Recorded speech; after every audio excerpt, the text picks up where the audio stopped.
안녕하세요. 오늘은 이재명과 히틀러의 같은 행보, 평행이론이라고 하죠. 그런 것에 대해서 좀 알아보겠습니다. 아돌프 히틀러, 모르는 사람 없죠? 민주당의 이재명, 이 사람도 대한민국 사람이라면 모르는 사람이 없을 겁니다. 둘의 유사점을 이야기 한번 해보겠습니다.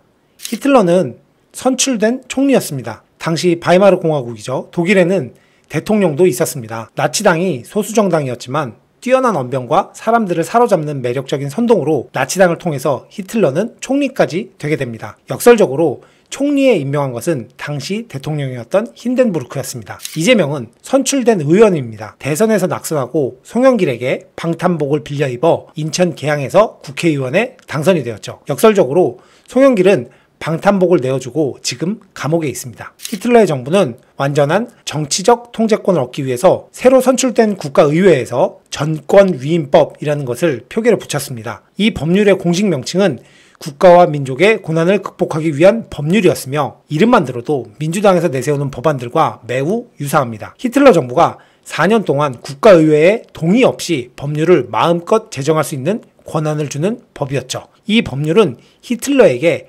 헌법에서 벗어날 수 있는 방법을 제공하고 방탄을 가질 수 있게 해줬습니다. 민주당이 요즘 입법 중인 법 몇 가지를 보겠습니다. 공직선거법 개정안은 이재명 공직선거법상의 유죄를 확정지을 수 있는 것을 삭제하는 법안입니다. 즉 이재명의 유죄를 무죄로 바꾸는 게 아니고 아예 죄를 지워버려서 이재명의 행동은 유죄가 아닌 게 되는, 그렇게 만드는 것입니다. 민주당 애들은 생각이 남다릅니다. 그냥 죄를 지워버려서 무죄를 만들 생각을 하다니 이건 진짜 박수를 쳐주고 싶습니다. 또 하나, 형사소송법 개정안은 이재명의 8개 사건 재판을 모두 중단시키는 법입니다. 형사소송법을 개정해서 이재명의 8개 재판을 모두 중지시킨 후에 방금 전에 얘기했던 공직선거법처럼 유죄를 지워버릴 수 있는 이런 법안을 내서 아예 이재명의 8개의 죄의 모든 것을 지워버릴 생각까지 가지고 있는 것 같습니다. 히틀러와 그의 세력은 정부의 입법부와 행정부를 완전히 장악한 후에 반대파들을 억압하기 시작했습니다.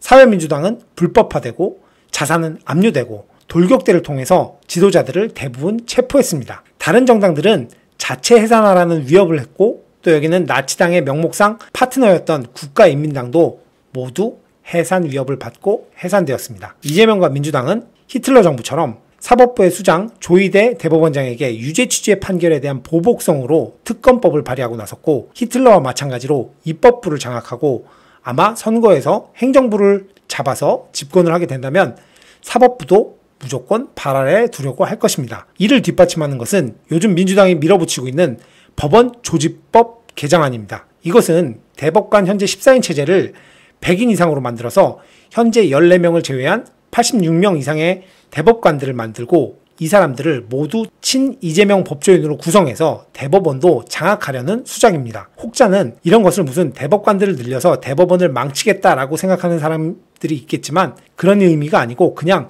대법관들의 힘을 빼고 힘 빠진 것을 이재명이 주무르기 위한 포석인 것입니다. 당시 바이마르 공화국 독일이었죠. 파울 폰 힌덴부르크는 독일의 대통령이었습니다. 1934년 8월에 힌덴부르크가 사망했는데 이 힌덴부르크가 죽기 전날 내각은 독일 국가원수에 관한 법률을 제정했는데 이 법률은 대통령이 죽으면 힌덴부르크가 사망하면 대통령직이 폐지되고 대통령 권한이 총리와 합쳐진다라는, 즉 우리가 알고 있는 히틀러의 총통을 만들 수 있었던 법입니다. 이 법으로 히틀러는 힌덴부르크의 사망 이후 국가 원수이자 정부의 수반이 되고 총리이자 대통령이 합쳐진 총통이 되었고 자신이 직책에서 해임될 수 있는 마지막 방법까지 없애버린 것입니다. 이재명이 대통령이 된다면 앞에서 열거한 공직선거법 개정안, 형사소송법 개정안, 사법부를 향한 총질, 법안 등등이 제정이 돼서 히틀러의 총리, 대통령, 총통보다 더한 정치, 행정, 사법, 3권 분립이 아닌 3권 융합을 이루어낼 것입니다. 말이 좋아 3권 융합이지 평범하거나 일반인, 아니 대부분의 사람들은 이런 것을 독재라고 부릅니다. 히틀러는 자신의 독재가 합법적인 것처럼 보이도록 노력했습니다. 국가의회 선거는 계속 치러지고 있었지만